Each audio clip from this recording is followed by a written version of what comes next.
பொங்கல் திருநாளை ஒட்டி செங்கல்பட்டு மாவட்டம் பம்மல் பகுதியில் எம்ஜிஆர் இளைஞரணி சார்பில் பொதுமக்களுக்கு 20 டன் கரும்பு வழங்கப்பட்டது.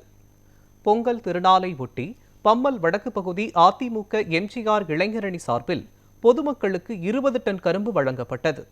செங்கல்பட்டு மேற்கு மாவட்டம் பம்மல் வடக்கு பகுதி எம்ஜிஆர் இளைஞரணி சார்பில் இளைஞரணி செயலாளரும் வழக்கறிஞருமான சமூக ஆர்வலரான பம்மல் ரா லோகநாதன் ஏற்பாட்டில் பொதுமக்களுக்கு கரும்பு வழங்கும் நிகழ்ச்சி நடைபெற்றது. செங்கல்பட்டு மேற்கு மாவட்ட செயலாளர் சிட்லம்பாக்கம் ராஜேந்திரன் ஆலோசனைப்படி பம்மல் வடக்கு 7வது வார்டு பகுதியில் வீடு வீடாக சென்று பொதுமக்களுக்கு கரும்புகள் வழங்கப்பட்டன. 1000க்கும் மேற்பட்ட வீடுகளுக்கு தலா 2 கரும்புகள் விகிதம் சுமார் 20 டன் கரும்புகள் விநியோகம் செய்யப்பட்டது. இந்நிகழ்ச்சியில் பம்மல் வடக்கு பகுதி அதிமுக நிர்வாகிகள், எம்ஜிஆர் இளைஞரணி நிர்வாகிகள் உள்ளிட்டோர் பங்கேற்றனர். ஒவ்வொரு வீடாக சென்று தைத்திருநாளை சிறப்பாக செழுமையாக கொண்டாடுவதற்கு அதிமுக சார்பில் இளைஞரணி சார்பில் வீடாக சென்று அனைவருக்கும் கரும்புகள் வழங்கப்பட்டது. என்றென்றும் புரட்சி தமிழர் அஇஅதிமுக மக்களுடன் மக்களாக நின்று உறுதுணையாக இருக்கும் அனைவருக்கும் எங்களது இனிய பொங்கல் நல்வாழ்த்துக்கள். லோகநாதங்கிறவர் வீடு வீடா எல்லாருக்கும் கரும்பு கொடுத்துட்டு போனாரு. பொங்கலுக்கோசரம் கரும்பு கொடுத்துட்டு எல்லாருக்கும் நன்றி சொல்லிட்டு போனாரு. ரொம்ப சந்தோஷமா இருக்கு.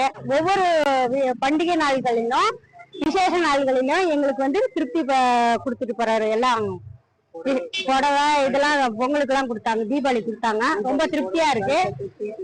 ஸ்வீட்டு எல்லாமே கொடுத்துட்டு போனாங்க. ரொம்ப சந்தோஷமா இருக்கு. பொங்கலுக்கு கோயிலில் திருவிழா நடந்தாலும் சரி, எதுவாக இருந்தாலும் சரி, நல்லா பண்ணுறாப்புல. ஆன்மீகத்துக்கு முக்கியத்துவம் கொடுக்குறாப்புல. அதனால் எங்கள் எல்லாருக்குமே நல்ல மகிழ்ச்சி. அதே மாதிரி எல்லோரும் பண்ணணும், எல்லோரும் நல்லா இருக்கணும், சிறப்பாக பொங்கலை கொண்டாடணும். ஹாப்பி பொங்கல். இந்த 7வது வார்டில் இருக்க அனைத்து கோயில்களுக்கும் அன்னதானம், நல்ல நலத்திட்டங்கள், ஏழை எளியவர்களுக்குலாம் நலத்திட்டம்லாம் நல்லா செய்கிறாங்க. எங்களுக்கு ரொம்ப மக்களுக்கு மகிழ்ச்சியாக இருக்குது. வறுமைக்கோட்டுக்கீழே இருக்கிறவங்களுக்கெல்லாம் ரொம்ப மகிழ்ச்சியாக சந்தோஷமாக இருக்கிறோம். நாங்கள் வருஷம் கரும்பு பொங்கல் ஆனால் எங்களுக்கு வீடு தேடி கொண்டாந்து கொடுத்துருவாரு. நாங்கள் ரேஷன் கார்டில் கூட பணம் தொகுப்பு வாங்கணும்னா கூட பணமும் கரும்பும் ரேஷன் லைனில் நின்று தான் நாங்கள் வாங்கணும். ஆனால் நாங்கள் எங்களுக்கு வீடு தேடியே கொண்டாந்து வருஷம் கொடுத்துட்றாரு. அதே தீபாவளிக்கு பேண்ட் பட்டாசு ஸ்ட்ரீட்டு எல்லாமே எங்களுக்கு கொண்டாந்து கூப்பிட்டு ஃபோன் பண்ணி கூப்பிட்டு வீட்டை கொண்டாந்து கொடுத்துட்டு போனார். எங்களுக்கு ரொம்ப சந்தோஷமா இருக்கு, ரொம்ப ஹாப்பியா இருக்கு. ஹாப்பி பொங்கல்.